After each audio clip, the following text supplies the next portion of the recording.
The scramble round one has advanced. The pods are out. Hope you got some teams through. We're going to be looking at my scramble teams that have advanced a little later on. But first off, we're getting right into it. The Albatross.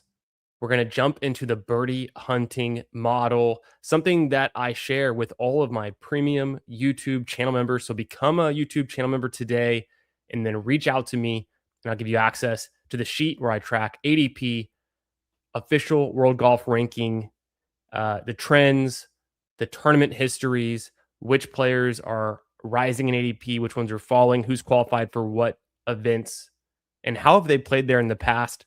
All of that and more. We got the watch list going on.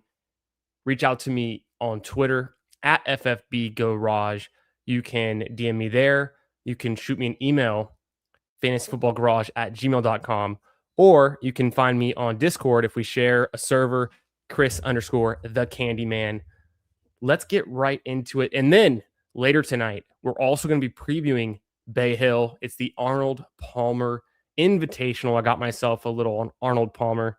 Actually, it's really just, it's honestly, I didn't add lemonade. It's just sweet tea. But I got some sweet tea in honor of good old Arnie. We're going to preview that. We're going to talk best plays, one and dones. We're going to be drafting the Underdog Open. And we're going to get all in it for this week's tournament. Before that, though, we're going to review what's going on with the Albatross and draft an Albatross as well. If you're new to the channel, or if you're watching this in the future on replay, make sure you're subscribed. I've got a goal to hit 1,000 subs before the start of the NFL season, and I'm getting close, but I need your help. Doesn't cost a thing, but feel free to support the channel and help me out. Smash that like button and make sure you're subscribed. You know, YouTube analytics says that about 50% of the channel viewers are not subscribed. Something I can't believe. I subscribe to everyone that I watch at least, once a month. So do me a favor, help me out. And if you want to get access to my data model, if you want to get access to the sweet Lamborghini emotes in the chat, then become a premium YouTube channel member today and then reach out to me. I'll give you access to this data model we're looking at right here. Also, we are going to let's just get right into it. Oh, if you're watching this in the future, I was going to say, leave a comment below. Just say what up. Just let me know you're there. Say what up. If you're commenting in the future, this video is already finished. I'm not live anymore, but say what up in the comments below. And if you're here live, say what up in the chat. Let's get right into it. We have a new channel member tonight. Purple Yosh did not get eliminated. Legend. We've got, boom, Jeff T in the chat. Good to see you, brother. My man, dropping the Lambos. Hartman, good to see you. Hey, what up, Yosh? All right. How we doing, guys? Happy Tuesday. I'm feeling good. I'm pretty pumped for the API. But before we get into that, we got to get into what's been going on in the Albatross streets.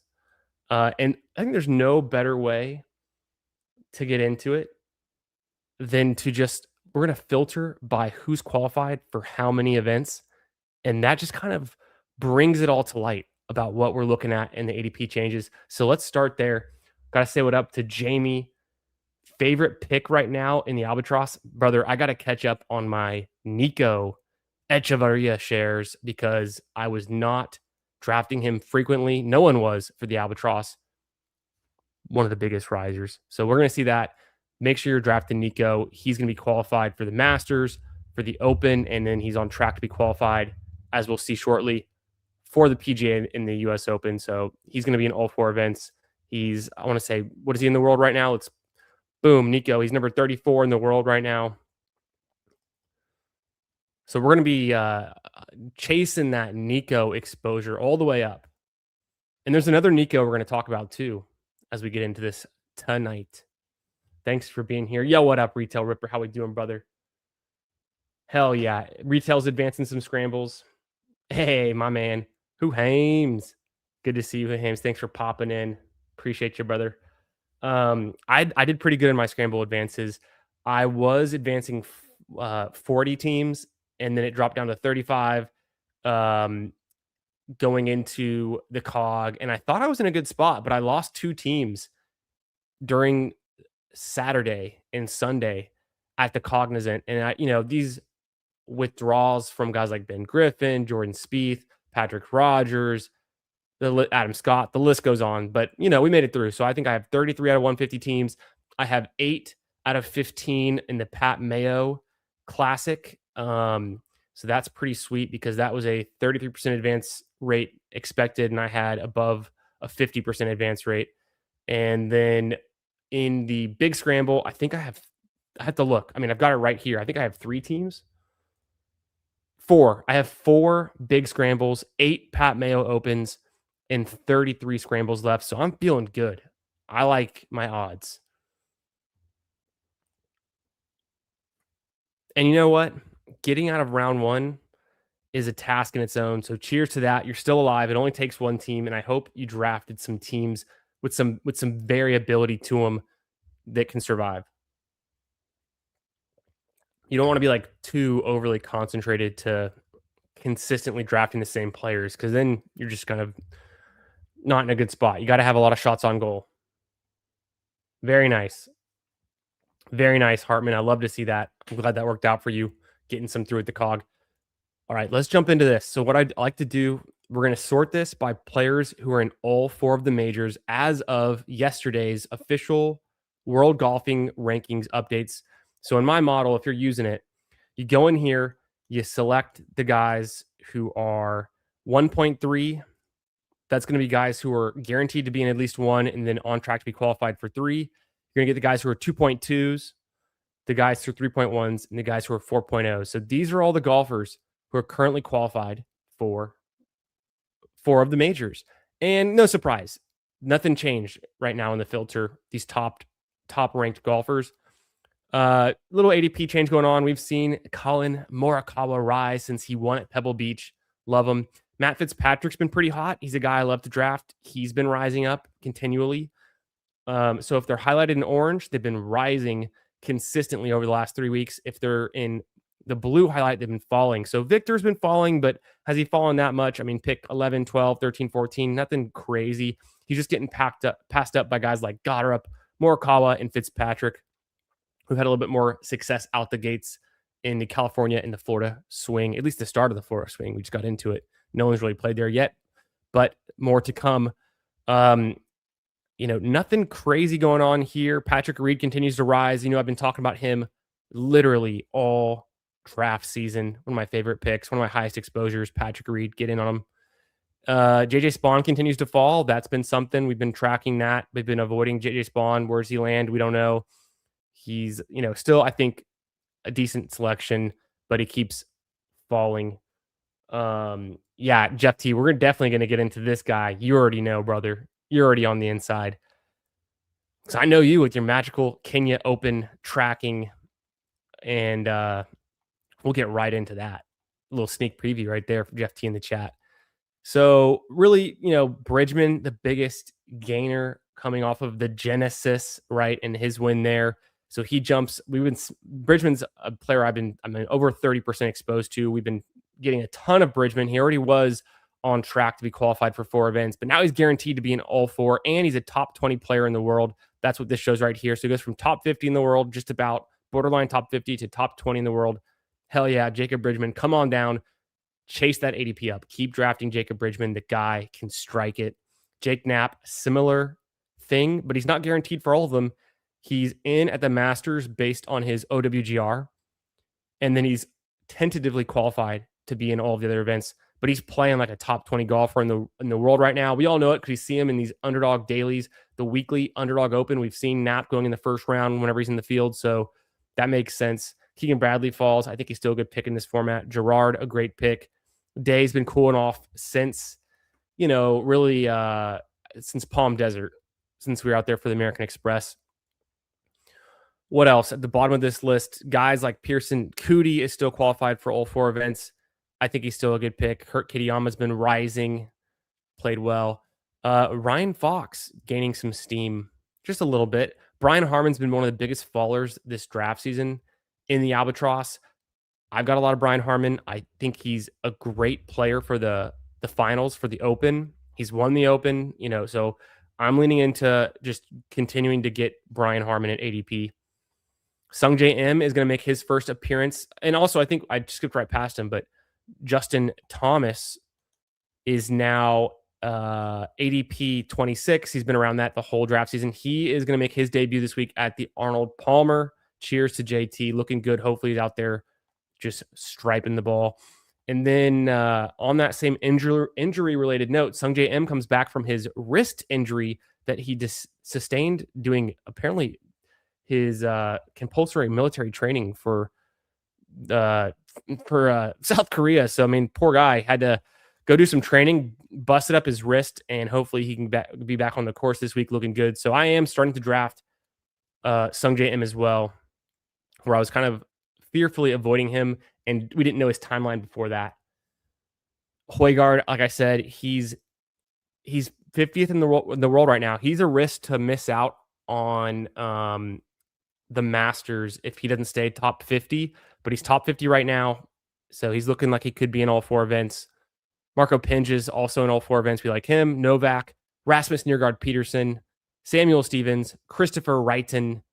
Welcome to the first time to the 4 events qualified for list. Nico Echeverria. He jumps from 60th in the world to about 34th. He's already risen from being largely undrafted to now getting drafted every single time. And I'm going to chase him up. I think Nico's ADP, and he doesn't have a whole lot of tournament history in the majors. Let's go ahead and look at that now. So 51st last year at Augusta, his first time there, 41st at the PGA, cut in a 54 at the US Open, and cut at the Open last year. So not a lot of major tournament history for Nico. And I think you can still take him, though, anywhere in the last 4 rounds. Anywhere in the last 4 rounds, he's an incredibly good pick, right? Matt McCarty's still a good pick.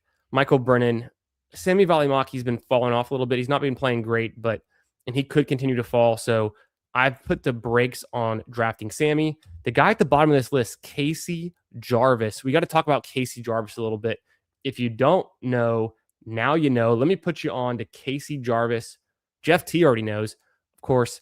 So Casey Jarvis on the DP World Tour, currently 3rd in the standings for the race to Dubai.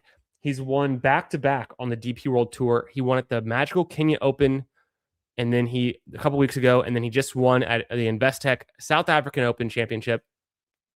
So he is, gaining. He's one of 3 players now with Patrick Reed, Jaden Shaper, and now Casey Jarvis on the DP World Tour with multiple wins this season. Look at him. He's just ascending like a missile up the OWGR, the Data Golf ranks. He does it on the back of his putting. And then look, what I like to filter this by right here, the strokes gained total. Last 25 rounds, benchmark top 10 player.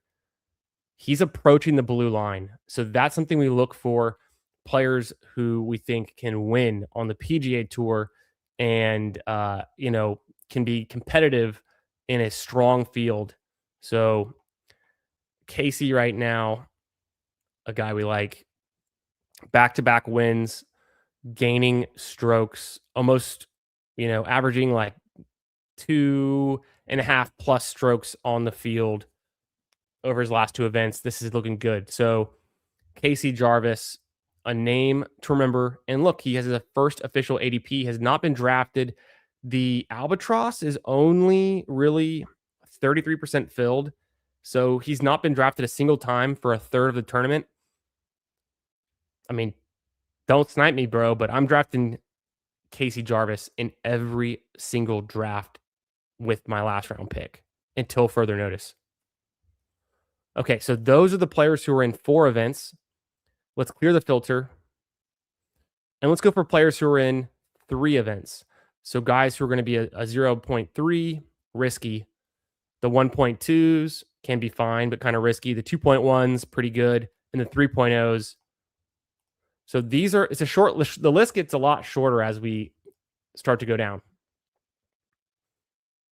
These are the players who are going to be in 3 events currently. We have 3-time major winner Jordan Spieth. We have 6-time major winner Phil Mickelson and 15-time major winner Tiger Woods. Let's focus on the guys who are getting drafted though.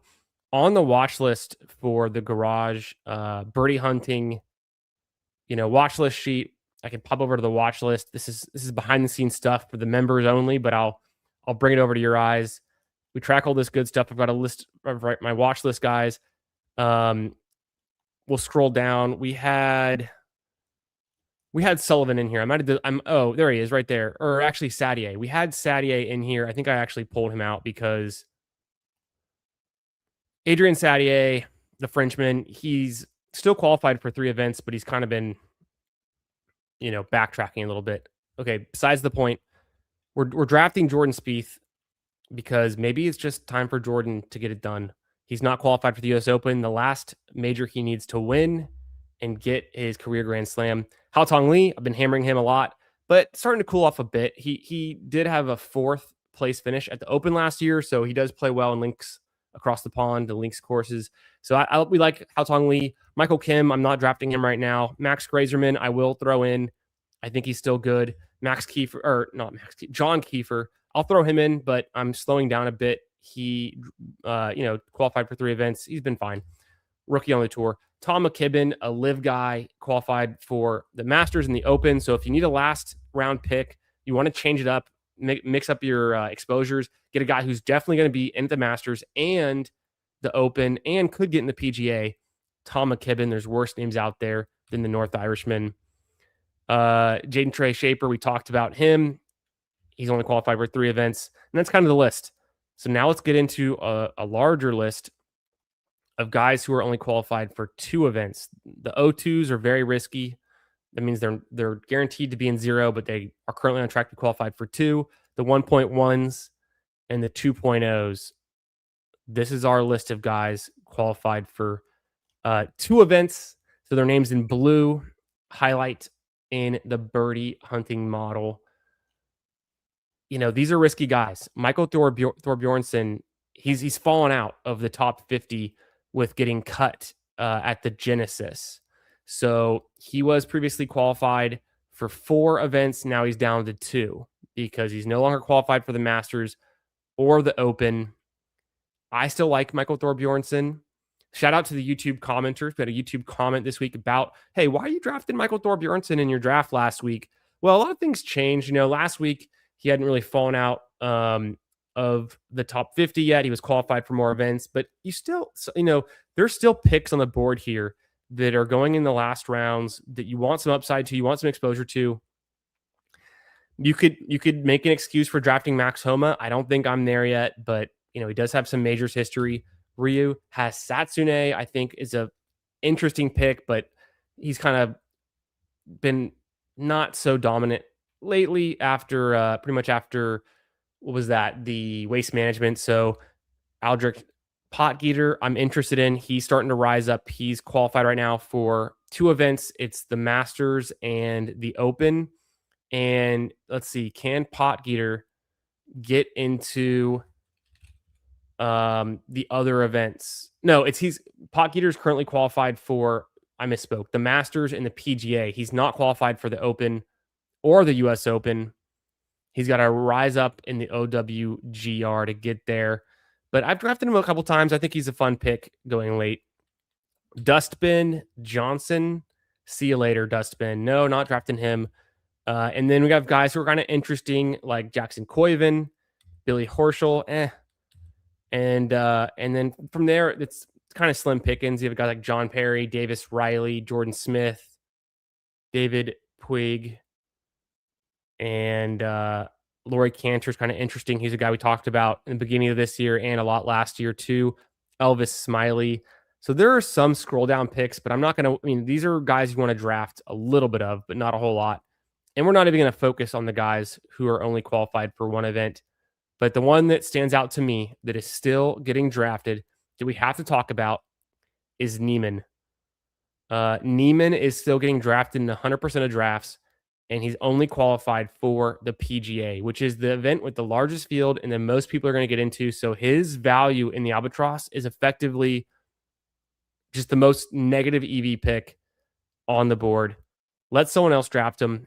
And I'm guilty of drafting him in like the last round a few weeks ago when this tournament started. I'm not really feeling that anymore because it doesn't seem like he's very likely to get into these events based on his live golf standing. And I don't know what his shot is here in the race to Dubai standings. So that's a lot of the update for the Albatross, the ADP risers and fallers, the qualifications changes. If you want access to the model, like I said, become a YouTube channel member today and then reach out to me, shoot me a DM on Twitter, X, or email me fantasyfootballgarage@gmail.com. I'll get you access to the sheet. And yeah, thanks so much to all of the current channel members for supporting and hope you guys enjoy. And if you ever have any questions about the model or how to use it, let me know. So before we jump into an Albatross, let's go ahead and look at the scramble. So I currently have 45 teams remaining, about 730 at stake. I have not looked at this yet. I was busy today, and I'm excited to look into it with y'all. So let's jump right into my exposures. Across my 45 teams, what do we got here? What do we got? And also, we can go to bb-golf.com to check out this in some detail, which I actually kind of want to do that too. Because Underdog's user interface is not really the most impressive, I will say. So I have 82 golfers across my 45 teams. My highest exposure is going to be Sir Ryan Gerard, who's been a great pick this year. Sam Stevens, Chris Gotterup, Harris English. I'm sure a lot of our teams are looking like Gotterup, maybe even Sam Stevens teams. Harry Hall's always good in this format. A lot of Scheffler teams. You like to see that. Makes sense. Some Knapp teams, Kitayama. So I'm feeling pretty good. Actually, you know what I am going to do? I'm going to pull up BB-Golf, the best ball golf leaderboard. Here we go. I'm going to put the link in the chat. I mean, y'all can find it, but I'm going to put the link in the chat because shout out to our boy. God, I think his name, I'm going to get it wrong. So I'm not even going to try, but friend of the Best Ball Golf Bros threw this thing together.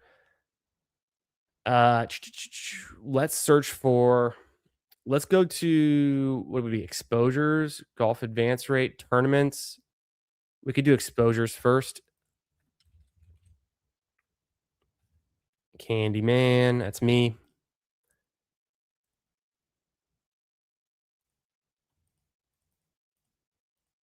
It says it should be updated, but okay, that's not working. That's okay. Leaderboard is not going to show anything. Are we crashing the site with our high volume right now? That'd be kind of honestly shocking, hard to believe, but maybe you guys are just jamming the channel, jamming the website. Yeah, okay, 33, 21%.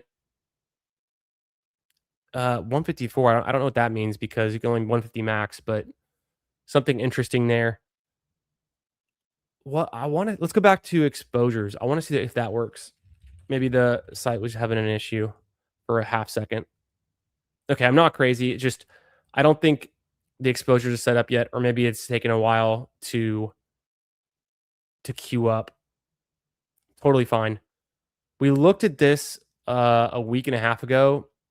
This is the golfer advance rate section. So pod winners. Ryan Gerard, the number one pod winner. Siwoo Kim, second. Bridgman, Sam Stevens, Knapp, Scotty Scheffler. This all makes sense. Pretty in line with my exposures too. And then I want to go to tournaments. We're in round 2. Let's go to the API. But so players playing distribution. Everyone's drafting the signature event golfers pretty highly. And so this makes a lot of sense to me that most players in your pods for round 2 are going to have anywhere from 9 to 10, 11 golfers 8, 9, 10, 11 golfers. So it's really going to be about making the cut this week with our teams. Yeah, a lot of Siwoo Kim, Jeff. A lot of Siwoo. Let's look at my teams. I have a feeling that because I purposefully build teams that are stronger um in particularly like the non-signature events. I'm actually a little surprised that I skew so nicely. No, actually, I'm not surprised. Here's the thing. So this is mine. I have more teams with 9 or 8 golfers or 7 golfers than you would expect. I have below the expectation on 6 golfer teams, which is good because that's cutting it close, especially with a cut this week. I have none with 5. That's delightful. I don't have any with 12, but that'd be to me, you don't want any with 12 or even 11 this week. You'd rather be in the 10, 9, 8, 7 groupings. Seven's kind of close, but 8, 9, 10 groupings because a lot of players who are going to play the API are not going to be in the non-signature events. And so that's one of the things I was doing with my scheduling and my data model that I built for the scramble was planning for the non-signature events, given those are harder to do well at. And also typically the players are going lower and scoring more birdies in some of those easier tournaments, easier fields. And so I wouldn't want to have a ton of overexposure to players 10 plus, in your lineup this week. It's not a terrible thing. You're still trying to get golfers in your lineup, and there's a whole cut. But I'd rather be in the sweet spot where it's like just enough, like 8 or 9 golfers, and then making above the field number of cuts. So when it comes to the cuts, and we'll see kind of on Friday night or Saturday morning, the distribution changes here. You're gonna want to have like you know kind of looking like this: 30% to 20% in your favor and maybe 6 or 5 golfers above the field would make you feel pretty good. But it's the first leg it's the first of we have I'm pretty sure it goes 7-7-6-6 for this year's schedule. So this is the first of 7 events in round 2. We got a long way to go. But yeah, so I wanted to jump into this and just talk about the scramble a little bit.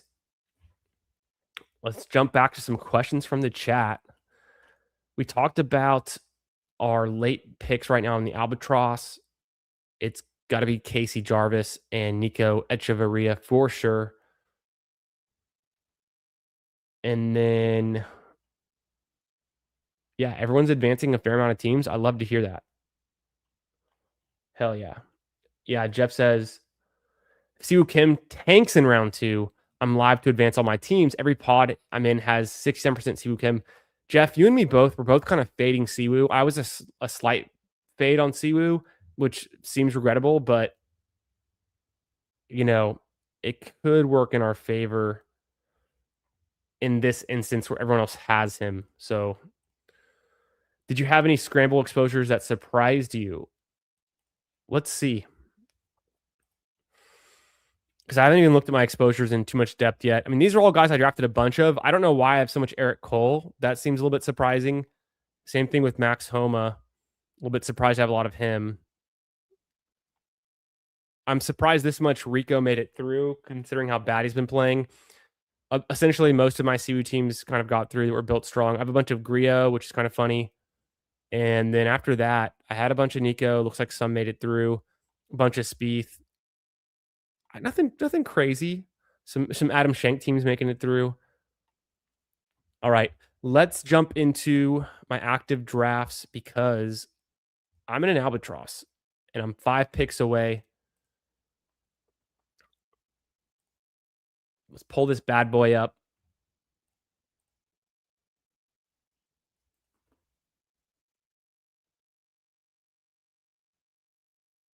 Nice. I think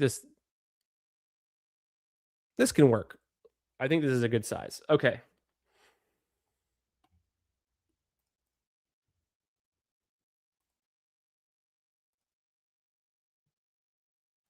I am in the 6th spot. And it's easy clicks, right? Xander, bang. And then I guess just Bryson. Bryson feels like the way you want to go. One of my most exposed players is Xander Schauffele. Hideki goes in the 4 spot here, so they don't see that every day.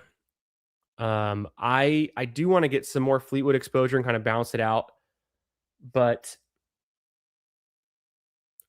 I was drafting a ton of Hideki when the tournament opened, and he was going in that rounds 3 and 4 more commonly. He's risen up a bunch. I think he's still a good pick. I don't know if you want to get him in the first round, but also just to pick your guys. I mean, get some unique combos. All that to say is, like, I'm hopeful that a team where I have Scotty Scheffler in the first round and Hideki in like the 4th round is going to beat out a Hideki team where he's in the first round for your team, but you never know.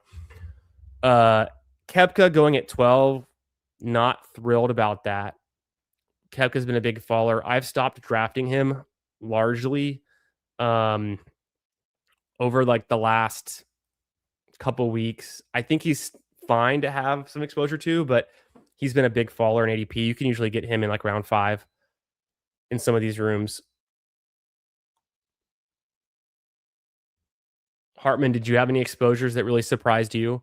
Okay, please be there. What is going on in this room right now? There's a guy who's here, and if you look at the board, who has not been drafted, yeah, Goddard. Goddard goes at 17. Would have loved to have gotten him. I'm not afraid to take some Siwoo Kim. Maybe it's the year of Siwoo Kim. I know we just talked about fading him in the scramble, but this is a totally fine place to take him in the Albatross. Get some exposure up. I'm going to stick kind of close to ADP here and also just go Ben Griffin. For me, it's a very similar tier with guys like Cantlay, who can't play, as they say, in the DFS streets, but has a great majors tournament history. Patrick Reed, one of my favorite clicks. I think he's a good pick in this round. He's playing hot. But Ben Griffin is just a rising star. Can we see something huge out of him? Can he take like a giant chunk of creatine and just win one of these majors, or at least not even have to win, but just place highly in the top 10 in about 2 of the majors would pay off a round 4 price easily. I need to get more exposure to Sam Burns. He's a guy that, because I've drafted so much of the players around him, like Reed and Cantlay and guys who have risen like Rose and Siwoo Kim and Goddard, I'm a little bit behind on my Sam Burns exposure. It doesn't feel that bad, but Sam Burns can play well. He's got a good tournament history. Sam Burns was on my team back in 2024 when I got 5th in the Albatross. He was just one of the many players I had on that team. That team was loaded. And so I do like Sam Burns in this format. I feel like he's kind of expensive because I want to take guys like Harris English or Corey Connors over him, and he's in a similar tier for me with those guys.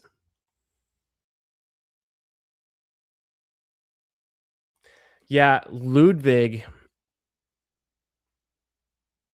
I'm not drafting Ludwig right now because I'll take guys like Goddard and Siwoo Kim over him at the moment. I think Ludwig's got the best PR team in the game. People can't stop drafting him for the promise. He does play good at Augusta, but I don't think he's on his top game right now. And maybe things change by major season, but we're getting closer. Justin Thomas goes pick 24, so we keep seeing him rise. Lowry's been falling a little bit. Corey Connors, my favorite pick in the 5th round. Just great tournament history. Spawn, 29, he continues to fall. I kind of want more exposure to Akshay, McNeely, Bradley even.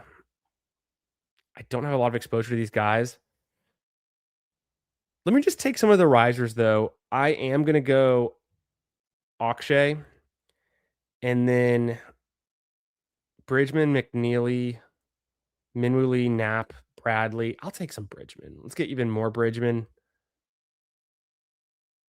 Expensive Bridgman, or mix in McNeely. I'll go expensive Bridgman. I've gotten a ton of Bridgman in the 50s and 60s, but I don't think it matters too much starting in this kind of range because we're staking our claim. I need Xander to win 2 majors like he did 2 years ago. I need Bryson to win a 3rd major or win a major to get my bases covered like he did 2 years ago. And then I just need guys who can play well at Augusta to get me through if I'm going to have Xander win the PGA and the Open like he already has, and Bryson win the US Open like he already has. That was actually my start. I love this start. That was the start that I got fifth in the Albatross in 2024. Was a Xander Schauffele, Bryson DeChambeau start. Some things never change. Gerard, a great pick. I think Bradley does go. I think Min Lee's fun, but he's a little expensive here. I like Alex Noren too. Yeah, exactly, Jeff. Yeah, Jeff, ball. With Rico Hoey, it's all about if this putter can get hot, and it never does. He switched to a broomstick putter to start the season, and he had some success in the fall, but hasn't translated to the PGA season right now. So, can Hoey do anything for my scramble teams?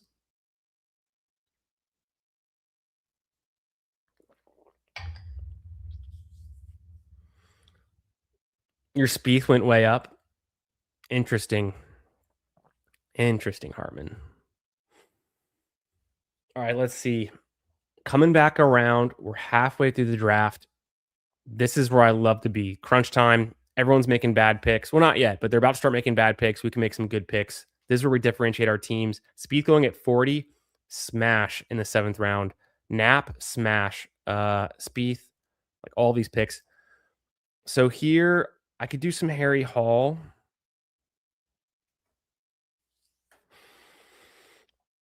Kurt Kitayama. Oh, Nico. Obvious Nico spot. Smash Nico here. No one else can have him. I will take him. I'm chasing him up for my exposure. So I'm going to go Nico first. And then I'm going to go look at on my sheet.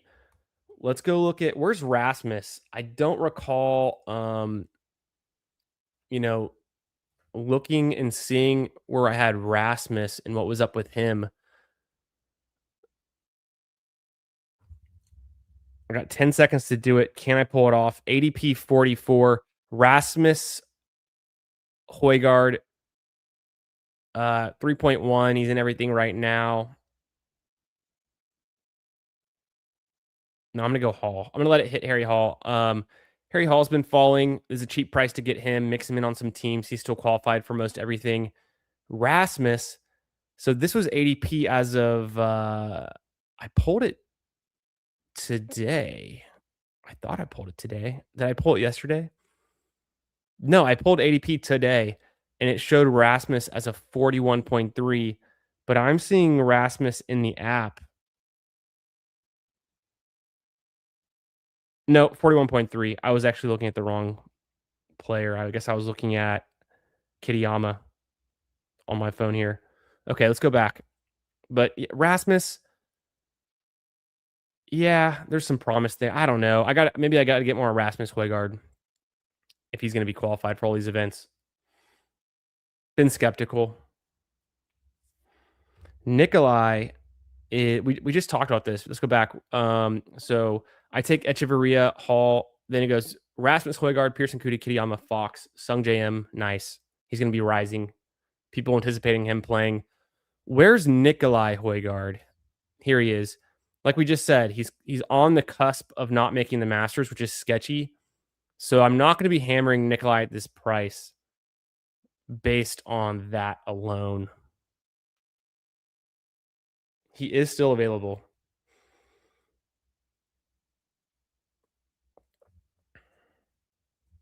And then he goes. So what I've always said is starting in about round 9 to 12. This is your scroll downs. This is your getting players who are going to be in lots of events. And there's no reaches in this range. I mean, I pulled Nico up.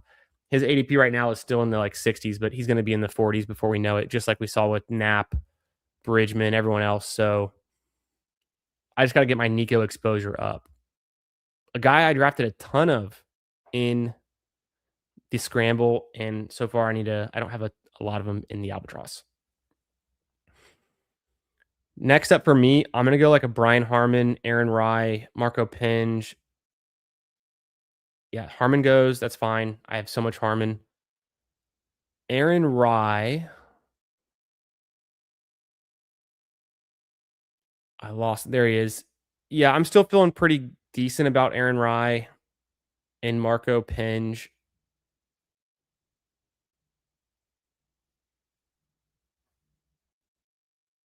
I think that's where I'm going to go with these right now.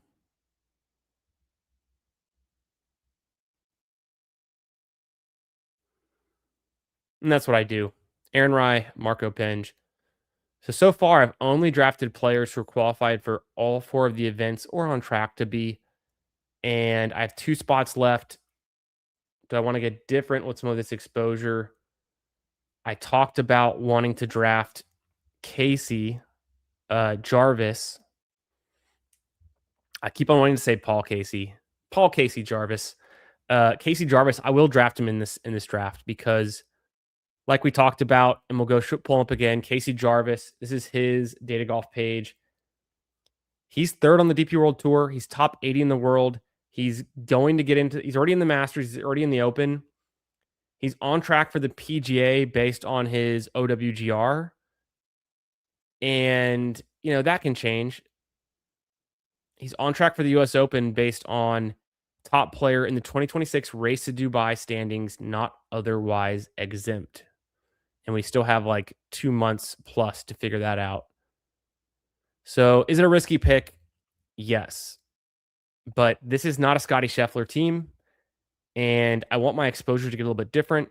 He's guaranteed to be in the first and the final event in this tournament. That's good enough. That's pretty good. And he's really low owned. I'm pretty sure I'm going to do it. I mean, there's still a lot of golfers I really like available. Christopher Wrighton is available. I will draft a ton of him. I've already got a lot of Matt McCarty, Hao Tung Lee, John Kiefer, Michael Brennan, Sammy Valimaki. I'm going to pass up those guys. I'm going to go with the guy like Paul Casey over some of those guys. I mean, if Sam Stevens was available, if Rasmus Nørgaard Peterson was available, I would still take them ahead of I said Paul Casey, didn't I? I knew I would say it. Casey Jarvis.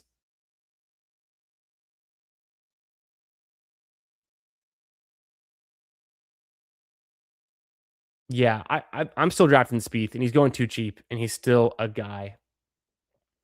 McCarty is 20 picks undervalued. He's one of my highest exposures. There he goes, pick 64.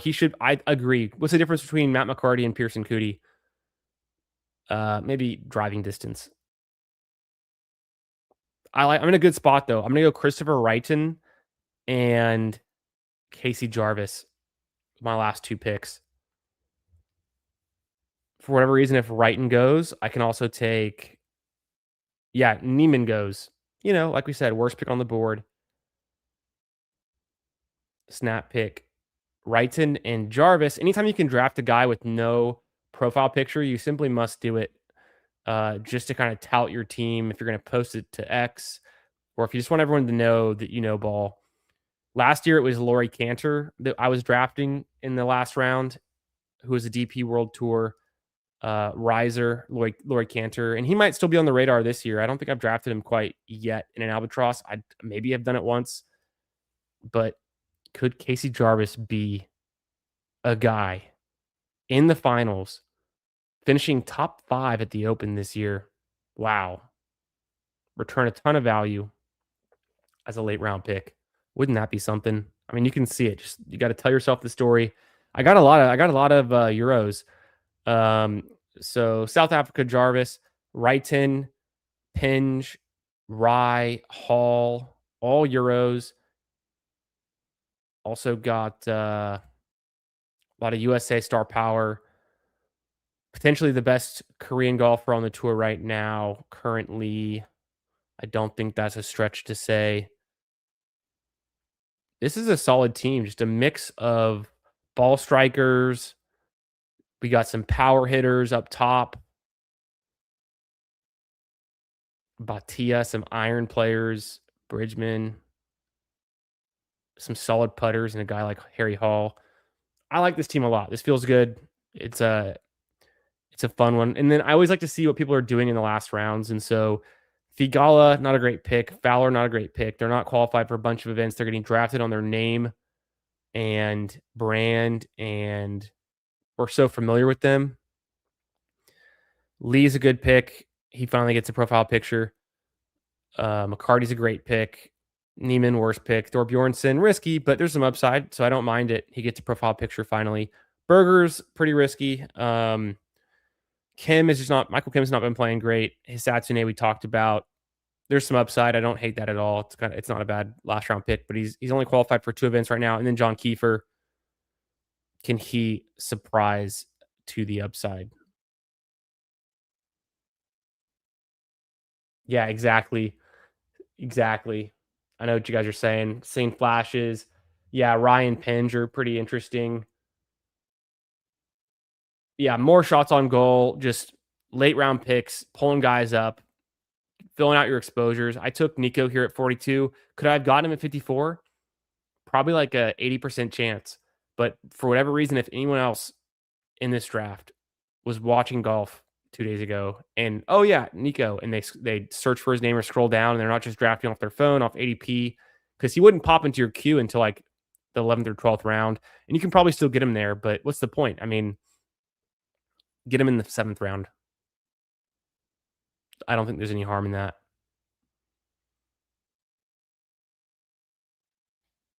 Yeah, this is a 5 continent team. You're right. You're right, Jeff. This might be the first team I've drafted across 5 continents. Getting Nico on this one, got a South American, so feels very good.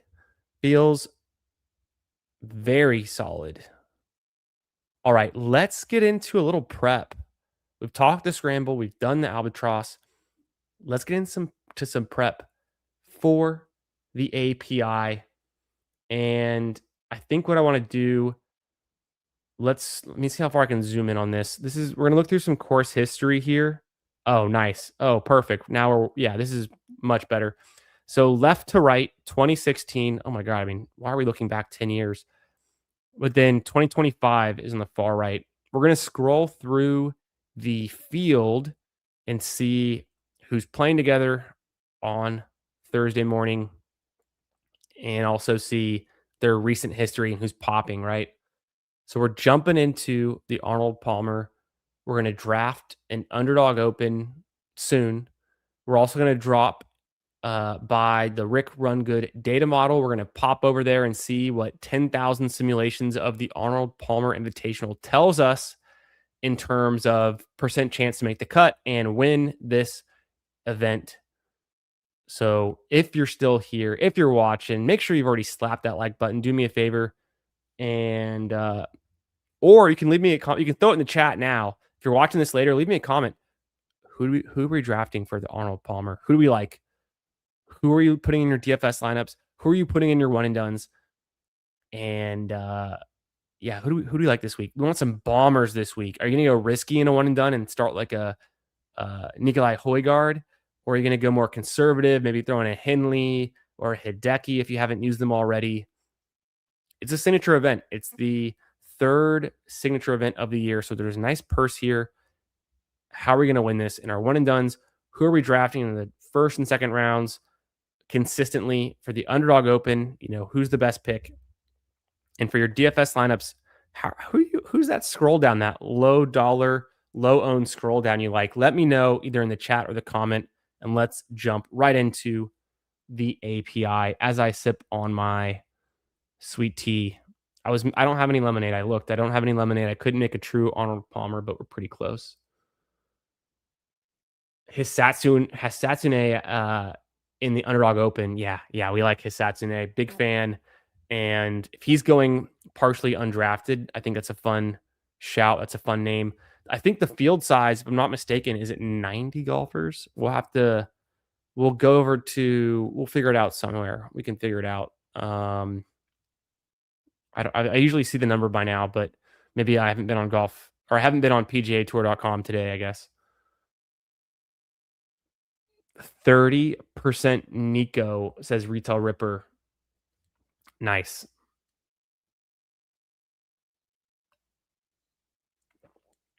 Yeah.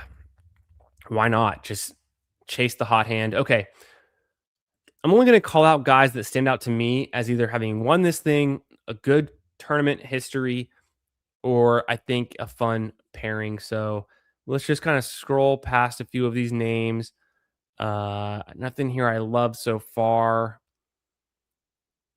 You know, no course history for Matt McCarty is kind of interesting. He might be someone to think about. I wonder what his ADP is. I've been honestly, candidly, I've been busy the last 2 days, and so I have not ripped any of the battle royale underdog opens or the par threes. I haven't ripped any of them yet, so I'm getting right into it. I know it's only Tuesday, but I usually do about 10 to 20 of these drafts every week. Last week was fine. I was up. I was gonna make about 180 um last week until for some reason Sunday or Saturday and Sunday just kept falling off. I had my favorite team had Smotherman on it, but I had Davis Riley get cut. I had Sam Ryder get cut, which was a huge bummer. I drafted a lot of Sam Ryder, so my teams fell off. I cashed last week. I made some cash back, but nothing crazy. I had a team. I think it was in 80th place. It might have gotten a little bit higher than that, but for the Underdog Open out of 8,000. So I had a one percenter team, but it didn't finish that way. So Andrew Putnam's kind of interesting. Got some decent course history. I bet he's a good scroll down name this week. Taylor Moore coming off a pretty solid finish at the Cog. Let's see. I mean, he's a good Florida golfer, so that's an interesting scroll down name too. Taylor Moore. Corey Connors is one of the favorite one and done picks this week and highly owned. I'm interested to see what Rick's model shows and how Corey Connors sims out because Corey Connors has been simming out pretty good this season in all of the other tournaments, and he hasn't actually played that well. Um, in general, I mean, let me put some respect on his name. What has Corey done lately? If I'm going out on a limb, I don't remember him doing anything much lately. Yeah. Nothing. 20 top 24 at the Sony, and he's done nothing since. So this Corey Connors page. So I know maybe he breaks through, or is he kind of slouching right now? Cam Young, I think, is a good one and done pick. I think an interesting pick. Sepp Straka, he's not in his best form right now, right? But I gotta look at Sepp too, because I feel like, am I missing something with Sepp? I don't think he's played great to start this season. Did I miss something there? Okay, I did. I forgot about his T2 at Pebble Beach, but then again, another T50 at the Genesis. He's been okay. He cut 18 T2 50. Man, how quickly I forget about Pebble Beach. We've already moved on, apparently. So Sepp could be interesting. Harris English, always in contention here, it seems. Him and Patrick can't play. Patrick can't play is going to be a big popular pick for one and dones. I would not advise that, but also could he win? Sure. Patrick Cantlay has played the most signature events of any golfer without a win. If I can remember off the top of my head that stat correctly from something I saw on X from 2 weeks ago, that I think it was Rick Gaiman who tweeted that out. So, and it might have been in his weekly newsletter too. I don't know where I saw it, but yeah, could this be a week for Morikawa? Yeah, I think it's an interesting week for Morikawa. Why not? Love it. 72 players. Thank you. AZM T-Man. What's up, brother? How we doing? 72. That makes sense. I knew it was like 90 or less. 72 makes a lot of sense. Appreciate that. Thanks for being here.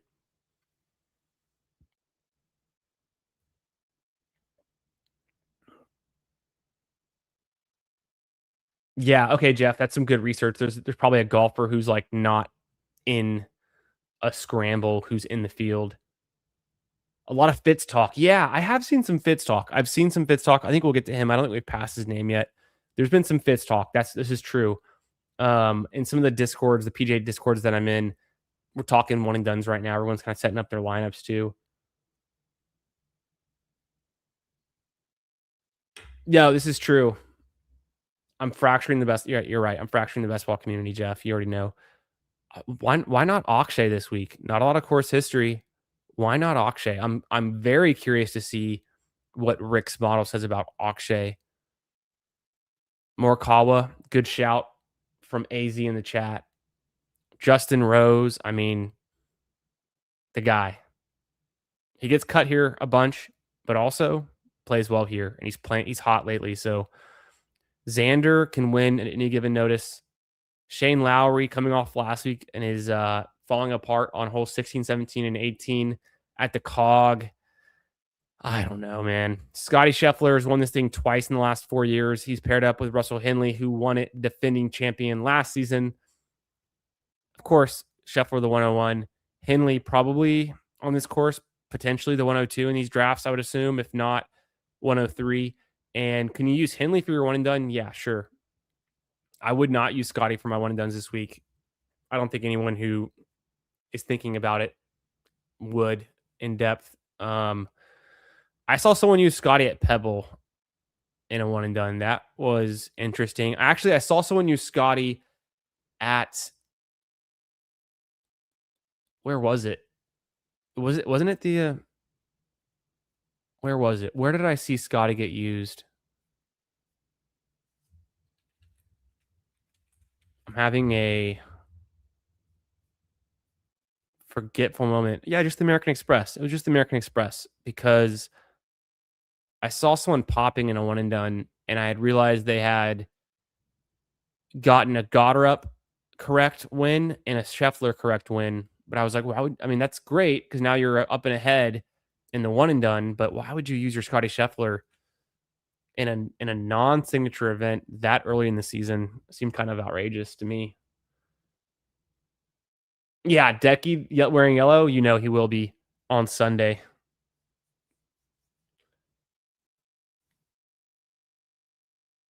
Everyone is going to use Scotty for the players. Yeah, you're. That's kind of a known strategy. I will be using at least one Scotty out of my 3 one and dones. I'll use at least one of them at the players. Go for the big purse. Makes sense. Who else do we like here? Højgaard, I think, is interesting. He can bomb it long, hits it well. So maybe he pulls something off on that. What is it, the 16th hole? Is it the 16th hole? That's the famous par 5. I want to say it's the 16th hole. Now it's really eating at me. I'm going to Google it over here and pull it up. The 16th hole at Bay Hill, right? I'm not going crazy. Yes.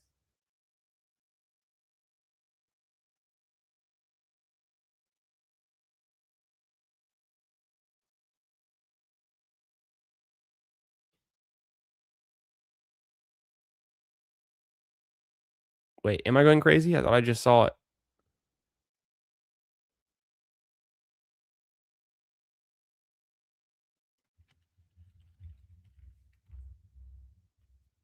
Here it is.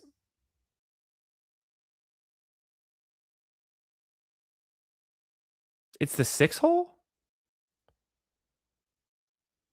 It's the 6th hole? Why am I thinking 16th hole?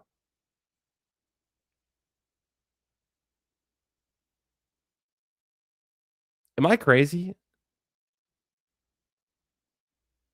It's the 6th hole. Why was I thinking 16th hole? I am losing it. It's been a long day. I got up really early today and whew. Okay, so the 6th hole. Why was I 16th? Oh, man, just mixing all the signals from the last couple of weeks. The 6th hole. Do we see something from Højgaard on hole number 6?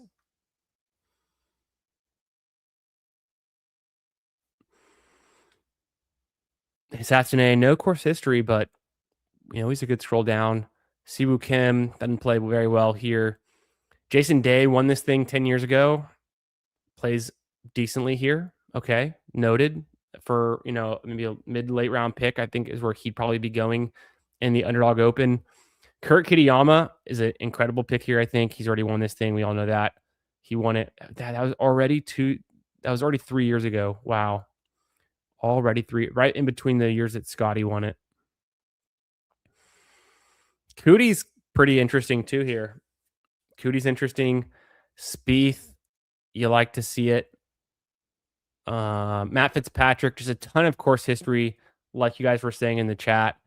I think he's a good one and done pick, and we'll see what the model says, but that's my hunch. Sam Burns, I don't know. Sung JM probably. I mean, he plays super well here consistently, but maybe a good player to draft coming off of it's his first tournament of the year. I don't do we want to chase up Sung JM? Maybe it's some exposure in the Underdog Open, but kind of cautiously. Keegan's an interesting name. I don't know that he's been playing great lately. Fleetwood, sure. Ludwig, not excited about him. Hideki, very, very interesting. A lot of course history. Hideki could win anywhere if he gets hot. You guys know that. Rory here makes sense. He's going to be the 102 in these drafts, almost certainly. And then Henley's probably the 103, if I'm guessing. For some reason, I was not remembering that Rory is in the field because I just haven't thought about Rory for a couple weeks now. Well, I mean, literally a couple weeks, just 1 week out. But I feel like him and Fleetwood coming into the season so late. Like I keep forgetting they're in lineups. They're in these fields. That's pretty much it. Chris Kirk disappointed me last week, so I'm not going to chase that. Michael Kim, I'm not chasing him either. Let's go to the tournament. Oh, bright mode. I wish I could turn this into dark mode, but it is impossible, unfortunately. So we're stuck with the light mode.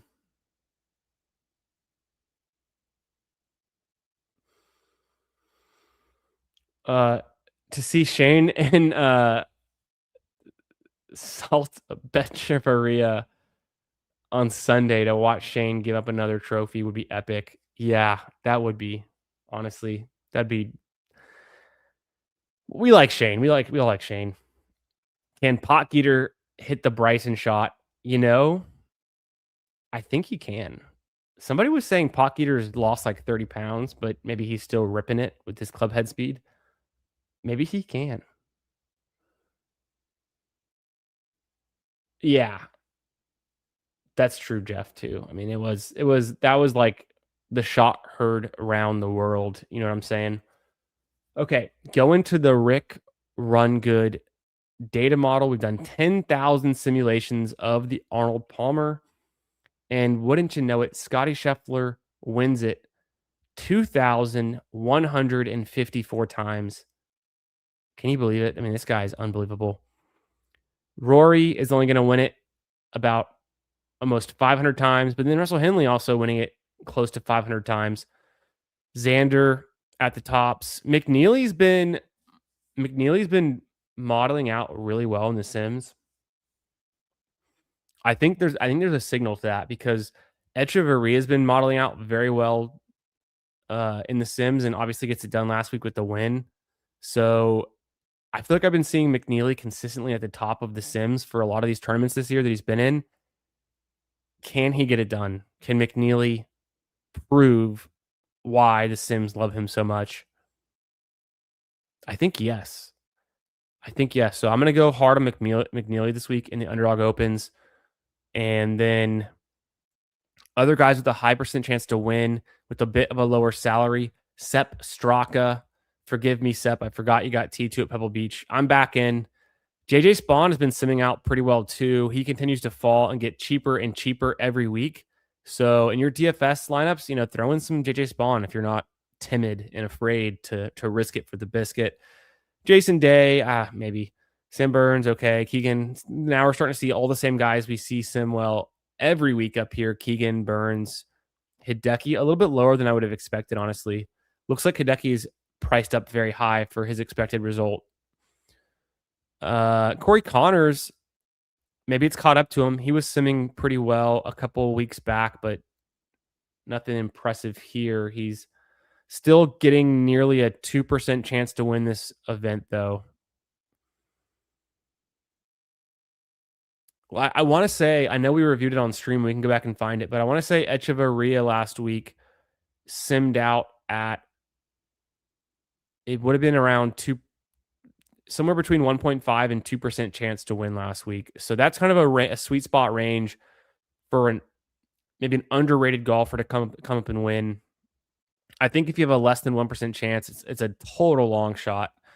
And it's just guys like Ricky Fowler who have name brand association that are getting drafted or selected in fantasy this week, but really don't have a good shot to win. So Thorbjornsen kind of squeaks in. Cam Young, I would have expected him to be higher. Bhatia, same. But there can only be so many guys with, given Scheffler wins it a fourth of the time or a fifth of the time, and we know the field is 72 guys, right? So just taking 20 spots off the top, 50, other guys evenly distributed, you would assume they'd have what would that be? Like a 1.5% chance to win. So anyone below that, about 1.25 is pretty low chance to win this thing. So as many guys that we can draft, if we're trying to draft guys that make the cut as well, that's kind of correlated with winning it, but not always. Given a guy like, it shows Jake Knapp making the cut 98% of the time, which to me is honestly, that's pretty high. But I guess it's easier to make the cut this week based on the setup, right? And I don't know the specific rules. I can't remember at the moment, but like, there's not that many people who are expected to get cut, as it turns out. So Knapp only 0.76 chance to win this thing with almost 100% chance he makes the cut. That's kind of interesting to me. That seems a little bit wrong. Then you get a guy like Fleetwood, will make the cut almost certainly. Almost a 2% chance to win. That's interesting. Fleetwood makes the cut 99% of the time. Maybe that's a safe bet. Just Fleetwood to make cut. It's probably like minus 300 or probably even more. I have no idea. I'm just trying to conceptualize what we're seeing here in the data and like what that means in terms of, some of these probabilities that guys win, make the cut, do something interesting. McIntyre looks expensive. Alex Noren looks cheap. And I like Noren. I bet he's going to be cheap to get in these drafts. Okay. I think we've reviewed enough names. I've jumped into an Underdog Open. Let's go to my active drafts tab. My first entry of the week. Let's get right into it. Let's rip this. Go to draft. Bang. And then I kind of like the view of the pop out.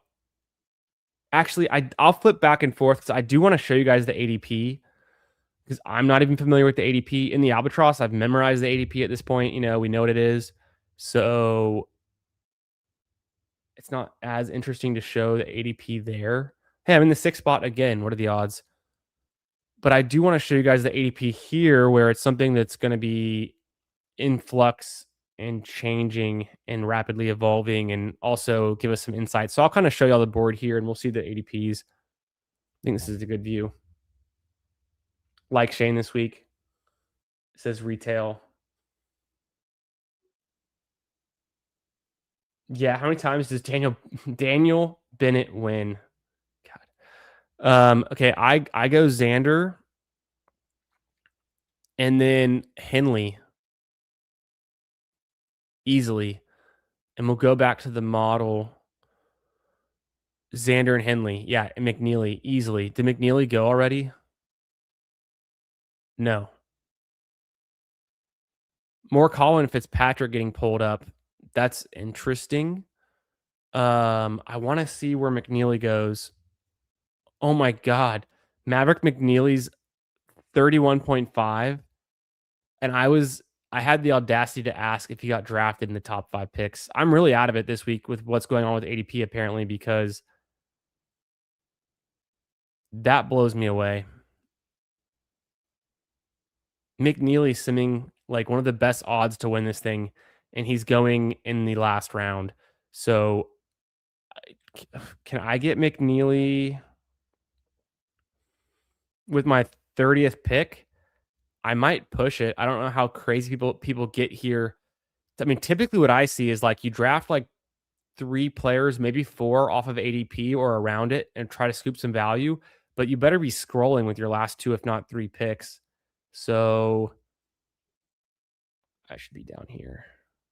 Interesting. Yeah, top 50 in plot and ties, no places. Okay, okay, okay, got it, got it. Thank you for the update on the cut this week. I'm on the clock again. Goddard's there. I mean, I almost want to go McNeely already. Rose, Straka, Spawn, Echeverria.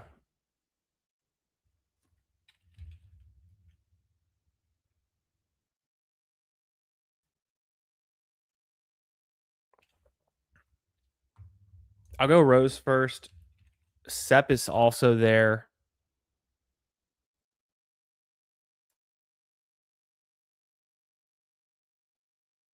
I just, for some reason, I feel like I can get McNeely. There goes Goddard. What did Goddard sum out as? Probably not a good pick. He's all right. No, he's totally fine. I mean, I'm trying to bucket these guys. It's my first draft, so I'm definitely just going for the best simmed value I can get. And I've had some good results doing this in past weeks. But also, a lot of my good results come when I scroll down. Technically, McNeely's a scroll down, like holy shit. And then Bridgman finally goes, but he just went at pick 30. Also, Batia was still there.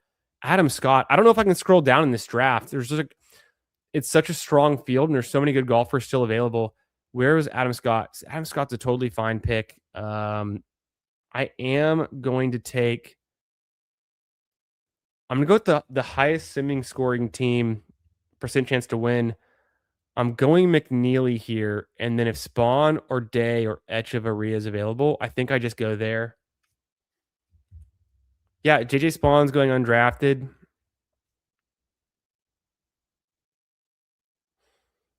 Boom, JJ Spawn.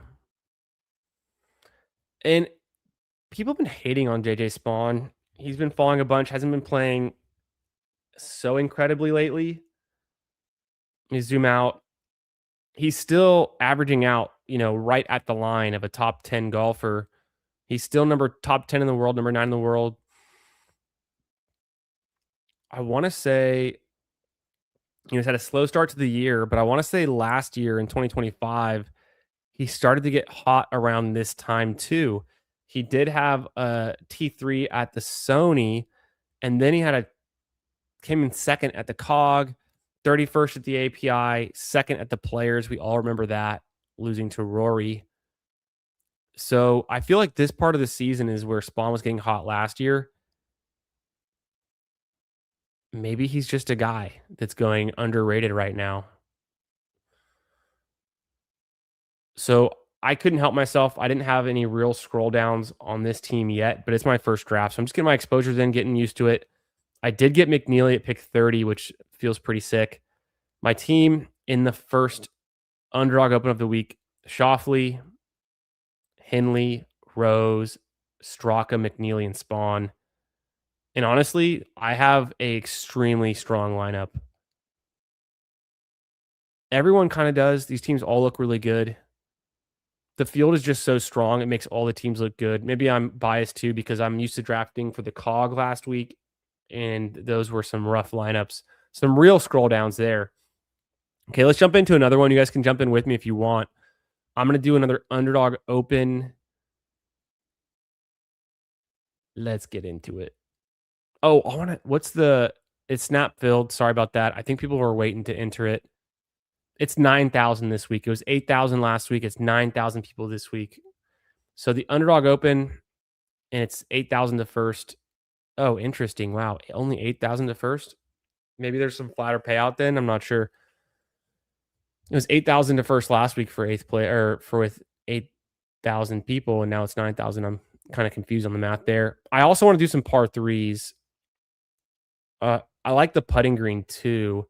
Let's see what the putting green is this week. Putting green's 1,100 for 1,000 is what its standard size and scope is. And then the par 3 is a $3, 20 256 with $1,000 up top. So I like this one too.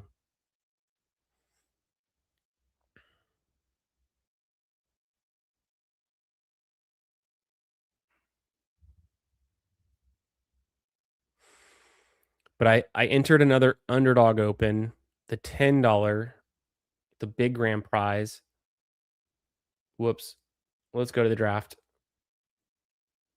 I'm in the 4 spot.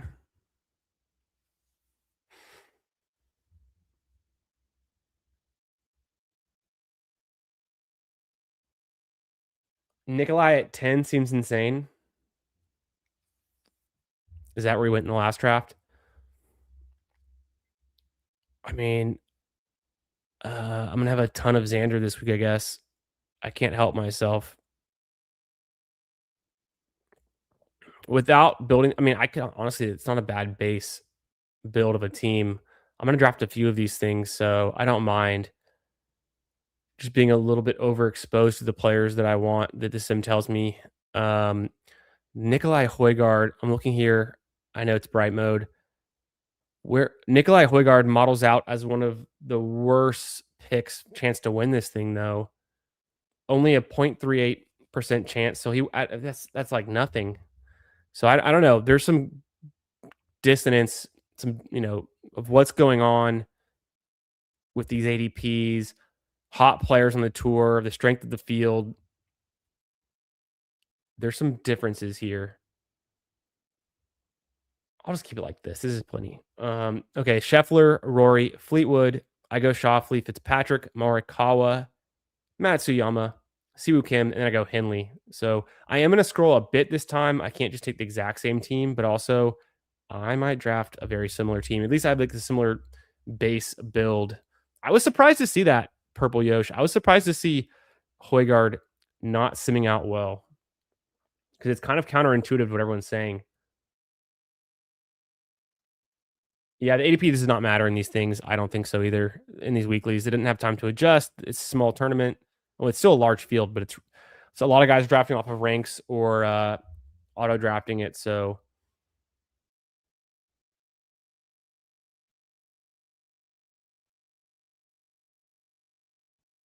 okay, I'm gonna go for golfers in the tier that I like.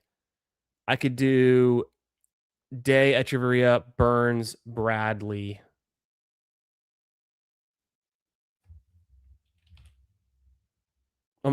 Day goes in the last round. Etch goes ahead of him. Burns, I should take.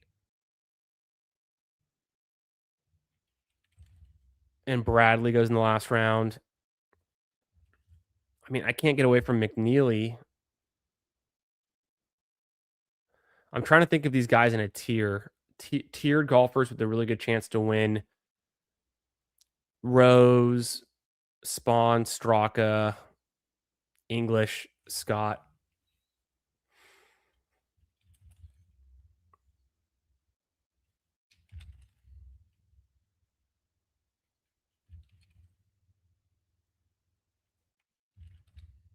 Okay.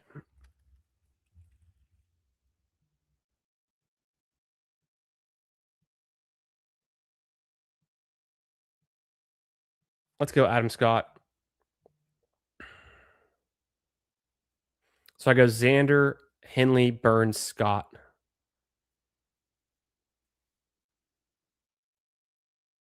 Buying the Spawn dip in the Albatross. That makes sense. Just did 3 drafts where Akshay was available with my last pick. It makes it so hard to scroll. That's what I'm saying, Yosh. This field is so strong. And I love Akshay too. Like, this is a really, really strong field. It's going to be an impossible week to scroll with any kind of like weak constitution to not just like go for these guys. Echeverria in back-to-back weeks, crazier things have happened. He's simming well. I mean, I'm not going to be able to scroll. Look at these lists of guys who are essentially going. Bridgman. Where did Bridgman hit in the model? Because how fast can I find Bridgman here? I don't think I can find it very fast. Jacob Bridgman. No, he doesn't sim out very well. I can't, even though he's the hot guy, the hot ticket. Day. Is McNeely? McNeely gets drafted, right? Because he would have shown up. Yeah, McNeely gets drafted. Thank goodness. I'll do Day. I'll do Day. Him or Rose. Probably Rose.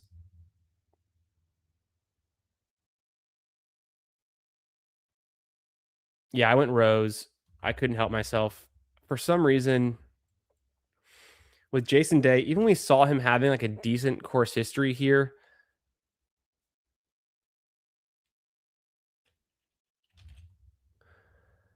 You know, he won this thing 10 years ago. He got top 10 in 2 out of the last 3 years. I ended up going Rose, who has been cut here or withdrawn in 6 out of the last 7 years. So what the fuck do I know? I mean, jeez. Should have gone Day there. I probably just to mix up my exposures anyways, considering I already had a Rose team. Ugh. Okay, let's do one more. The team. Xander, Henley, same bases. My first draft. Then I got Burns and Scott and Nico, 3 different picks. A Rose again. That's the last Rose team I'm taking, though. I've made up my mind. I'm gonna do the par. I like the par 3. I'm gonna do a putting green. I feel like the putting green because I usually do like 1 or 2 putting greens if I can. I've been missing it the last couple of weeks because they've been closing kind of early. I'm gonna do a putting green now. If y'all want to jump in, unless it doesn't fill, then we can jump back over to something else. But I usually like to do 1 or 2 putting greens if I can. Smaller field. So the last one we just did was 9,000 people. This is 1,100 people.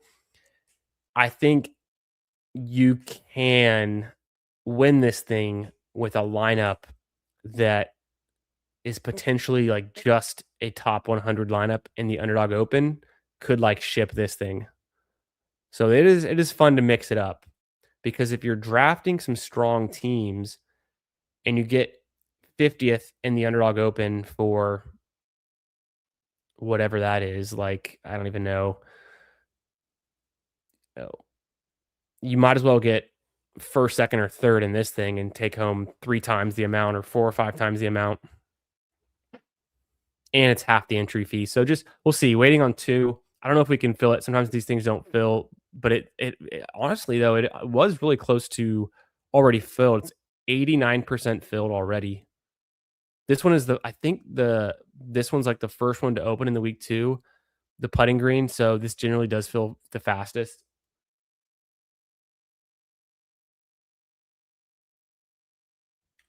AI drafted team. The ADP is weird. You know what it is? I think though too, Yosh, they have to set the ADP. And I think what they've been doing is I honestly do think this because of what we're seeing in here with the ADPs. I think they get the final ADP from all of the previous weeks and they're mashing it together. So it's like Scotty's the 1-0 because any week he's been in the field, he's the 101. But then you have guys like Knapp and Højgaard who are way up and Cootie who are way up in ADP because I think the ADP is weighted to like some of these non-signature events where these other guys have been in it or just guys who have been in like every field. I think they're getting skewed up to the top of the ADP. I'm going to scroll down. Like, what is an actual scroll down? Obviously, Daniel Bennett, Jeff T, ball knower, shouting out. Jonathan Vegas is kind of interesting. I want to see what he does here historically. I hadn't played it a whole bunch, but not that bad. What does Vegas do in the Sims? Because he's going to be so low owned. And he's not, I mean, not in this one. I'm probably not going there. Yeah, he's one of the worst simmed players. He's in like the bottom 12. But so is Sam Stevens. Potgeeter's in the bottom of the Sims down here. I don't know if you can see it way down there. Potgeeter's the second worst. Ryan Fox is the worst. Then Potgeeter. Chris Kirk's bad. Sam Stevens bad. Assassinate not getting a lot of love in the Sims. Neither is Højgaard, one of the worst picks apparently, and he's going in like the first or second round. So, you know, I think even for a scroll down, I'm seeing like Grazerman is about as low as I'd want to go. Knapp, less than 1% chance to win this thing. We know he's got a good chance to make the cut. Maybe you just want him to make the cut, and he's not expected to win, but also his chance to get in the top 20 is only like just hardly more than a third of the time. Not the That's actually not bad relative to some of these other players. I think it drops off for Knapp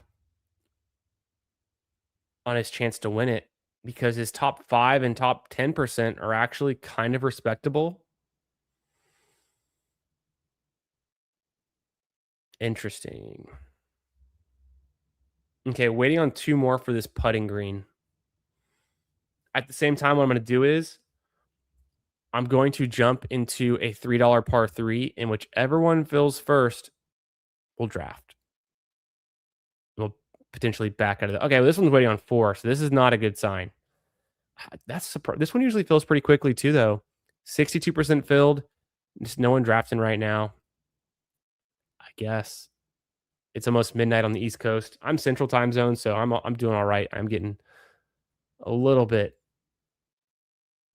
sleepy, but I'm pretty excited about the API this week. I like this. I like Bay Hill. I like this tournament. Always a super strong field. Uh, okay, this one's filling up. We're now only waiting on 2 more.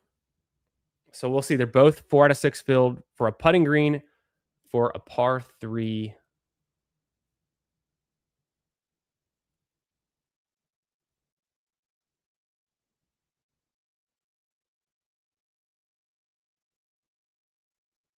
Let's see what y'all are saying. Yeah, if you're looking to min cash in a large field tournament, is a good strategy. Hartman, don't you and I know something about min cashing in large field tournaments in 2025? Well, where it's a new year. It's 2026. Sky's the limit.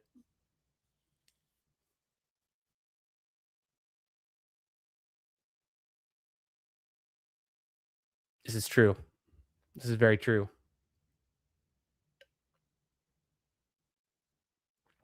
Who do y'all like at the API this week?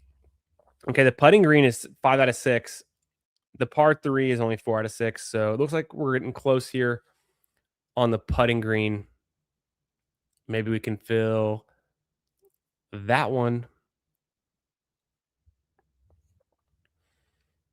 Oh, someone left the par 3. Okay, I'm going to leave the par 3 as well. Let's just focus on the putting green. One more person to fill a putting green. And then when I get off stream, I have to do a bunch of slow drafts. Not that many, but I've got a couple big boards here. One Albatross. Oh, here we go. Okay, we filled. We're drafting a putting green. And apparently I don't have a top pick because I'm in the 5 spot. We got Hartman here in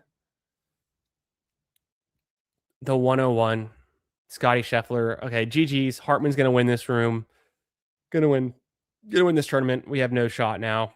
Steampunk Mario in the 2. What's up? How we doing?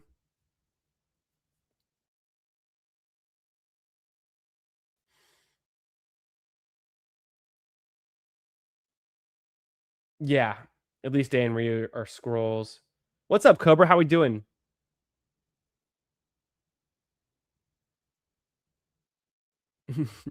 Candyman gonna deal his 3rd round pick for a couple of 6 with the golfers he likes are. Yeah.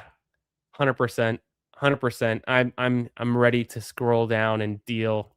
ADP is a construct, especially in these. So true. Good to see you, Cobra.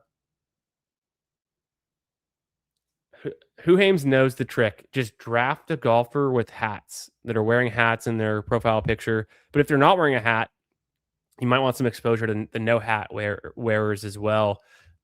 Famously, Jake Knapp not wearing a hat in his profile picture. So maybe that is the reason why he's going so high in ADP here, even though the Sims hate him. You never know. Sweet. GG. Fun draft. Yeah. Hartman already won it with the 101. Oh, Steampunk is Yosh. You know what's so funny?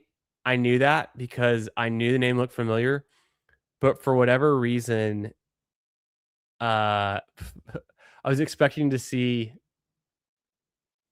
Yosh, Purple Yosh, in the Underdog username, but I do now. Now it all lines up. It's so hard to keep track of everyone's Discord name, Underdog name, Twitter name, YouTube name. They just, God, we got to figure out a way to sync all these. Okay, do I go Colin here and deviate? Where was Colin simming out? He's fine. I can take Colin just to get different. Based on ADP, it would have me take Colin, and I haven't taken him yet. This is the putting green. It is not 9,000 people. It's going to be a field of 2,000.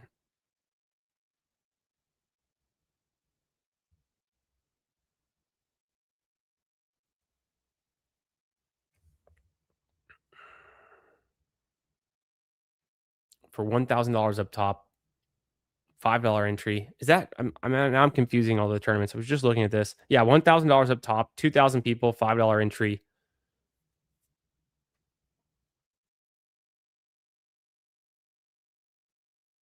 Let's see who we like. Okay, Hartman goes with the little Scheffler, McIntyre English. Very good, very good. That's too zoomed out.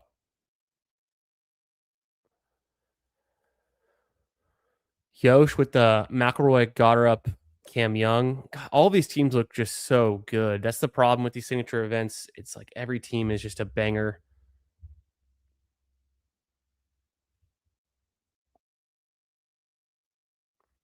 Do I want? I don't think I want Cantlay. Do I? Could I do Cantlay? No, I should not do Cantlay. Where is Cantlay? I am gonna take Sep. And then where is Cantlay? For some reason, I'm Cantlay blind. Oh, he's so far down. Cantlay. Oof. Oof. I mean, I was wondering why I hadn't even considered taking him yet. He's so far down there. Day, Echeverria, McNeely. I told you guys I was going to be so in, and then Cantlay goes before me. I was going to be so in on McNeely this week. If I don't take him right now, I got to see where was Ludwig simming out at. I feel like we didn't say his name either. Ludwig's not bad. He's down there by McIntyre, Noren, Shane Lowry, Hovland. So honestly, he could have simmed worse. So I start off with Xander Schauffele, Colin Morikawa, Sepp Straka, and Maverick McNeely. If I switch out the Henley with Morikawa, this is very similar to that first Albatross or Underdog Open that I drafted. But I kind of like this core this week where I'm going really hard on guys like Schauffele, Henley, Straka, McNeely, and I'll mix in some ADP guys who are also simming well to win this thing. And then my last two picks, I feel like they're not real scroll downs, but they're just guys who aren't going to be 100% drafted, but look really good in this tournament. I mean, Alex Noren, Nico Echeverria, we just talked about him. Corey Connors was down in the Sims more than he usually has been lately, but he wasn't that far, was he? Where was Connors? He was still up here somewhere. Got her up. Justin Thomas.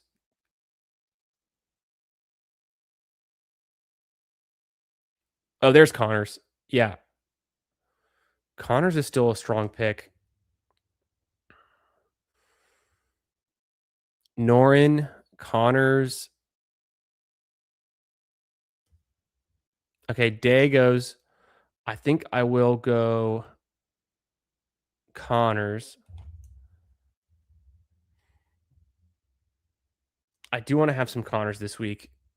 What about Spieth? Spieth was simming pretty decently. No. Justin Thomas is who I was thinking of, and I'm pretty sure he's already drafted. No, he's not.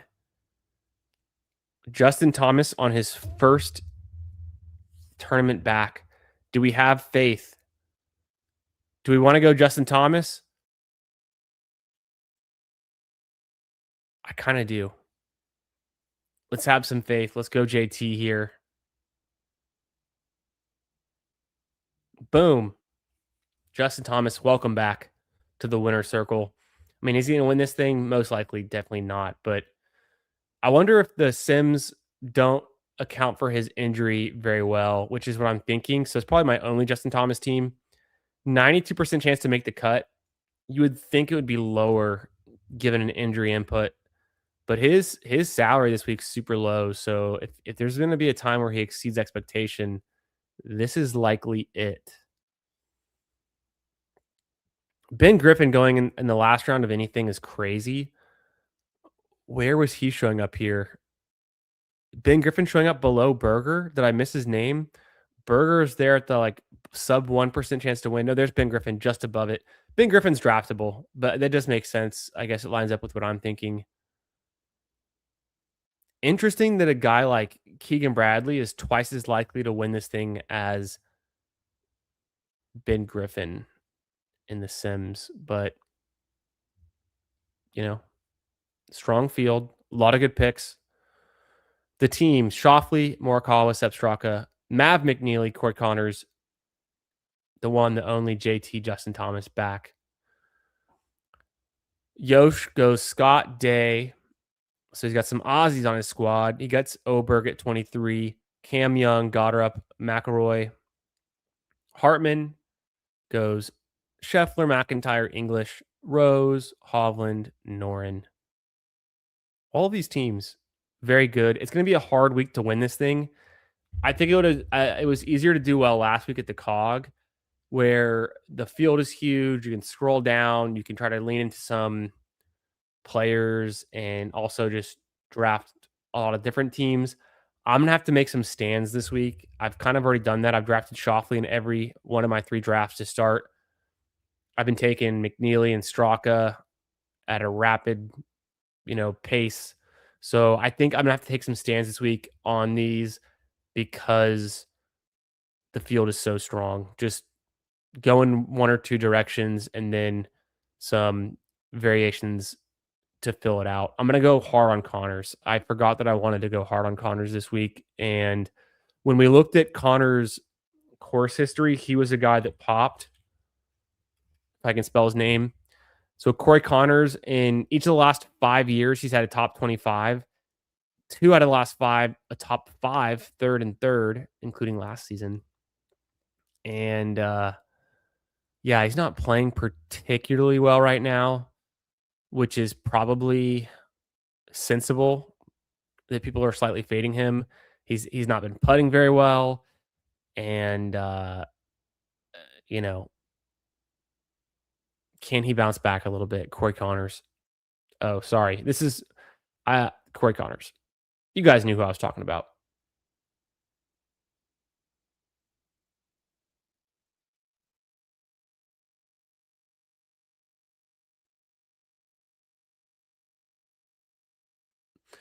No hats are the winners. They can be. This is very true.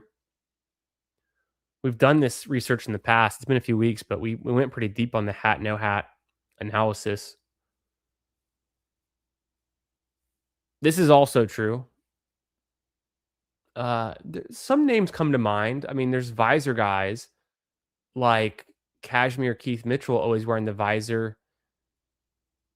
Who is and then back in the day, I mean, none of the like Jack Nicklaus never wore a hat once, so oh, try to change. Yeah, rip. I'm happy that I had the wherewithal and sense to use Candyman as my underdog name when I signed up and did cash games back in 2021 because I mean, I use that for a lot of my usernames and things, but I don't know what possessed me to just be so consistent on a site like Underdog. When I signed up, I had no idea what I was getting myself into and didn't think I'd be on it as much as I am and drafting as many teams. But here we are. Yeah, Mav seems like a great pick this week. we'll get into it. Ludwig is the IKEA Victor Hovland. You heard it here first. Mouse was right on him. Yeah, it's typically how it goes. That and not seeing things in the chat for 5 to 10 minutes after they've been in here. Yeah, Hartman. I think maybe we get some post-hype sleeper on Ludwig, but the hype never dies. So that's the problem. We need the hype to die down so that he can surprise to the upside again. I remember back in 2023 when Ludwig was someone we were excited about. The year was 2023. He was winning all over the world. And this is Ludwig's profile. He won the European Masters. Then he just went on to the fall schedule and was crushing top tens, top two. He wins the RSM, his first PGA Tour win. 2024 comes along. He gets second at the Masters behind the one, the only Scotty Scheffler. Ludwig looks, he beats Tommy Fleetwood out. Ludwig looks like a guy. He looks, very impressive in 2024. He's a bunch of top fives, top tens all over these events. T4 at the Scottish Open is hard to do. Very impressive. 2025, I mean, he wins at the Genesis at Torrey Pines early in the season. So, looking good. 5th at the Century to start off. 7th at the Masters, still going strong. Not too much after that. 8th at the Genesis, you could say, also impressive. And then he does well in like the FedEx Cup. So the St. Jude, the BMW. No indication that 2026 would be kind of so stale for him and so bad, but he's a little dip. He can bounce back. Yeah, that 2023, 2024 stretch was the upswing. The hype is real for Ludwig. We used to call him Ludwig AI because he was a robot on the course. He just could make every shot. And we just got to see him. You know what's been messed up for Ludwig lately? His last 25 starts to start the season. It's just he's just not really piecing it all together, but nothing's really like letting him down. So I think that is at least somewhat of a good sign that he's not too far off from giving us a result that we like. So interesting.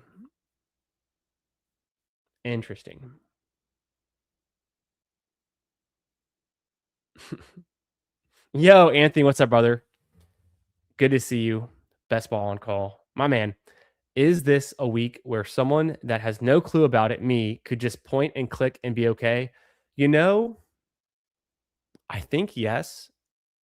I think this is a week where it's take the best names, take some hot, rising, recently playing well golfers.